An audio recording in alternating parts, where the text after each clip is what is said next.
Morning India. তো আমি এখন আছি ট্রেনে, আর আমি ব্যাক করছি আবার আমার হোম টাউনে রানাঘাটে। তো যাচ্ছি 10 দিনের ছুটি নিয়ে এসেছি অফিস থেকে। তো এই একটা জার্নি, বাইরে আসা আবার বাইরে থেকে আবার বাড়ি যাওয়া, কি যে জার্নি, এর অন্যরকম একটা মজা আছে। যতক্ষণ তুমি বাইরে থেকে অনেক দূরে না থাকবো তখন এই জার্নির মজাটা বুঝতে পারবো না। চলো, এই যে ট্রেনটা একটা সাপের মতন বেঁকে যাচ্ছে। যাই হোক না কেন, জার্নি সবসময় মজা নিতে হয়।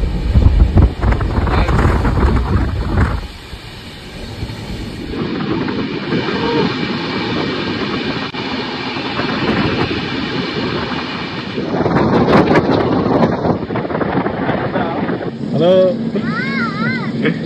নাইস।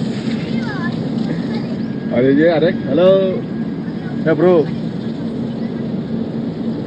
দেখে গেছো হনুমান, সব ছোট ছোট হনুমান সব।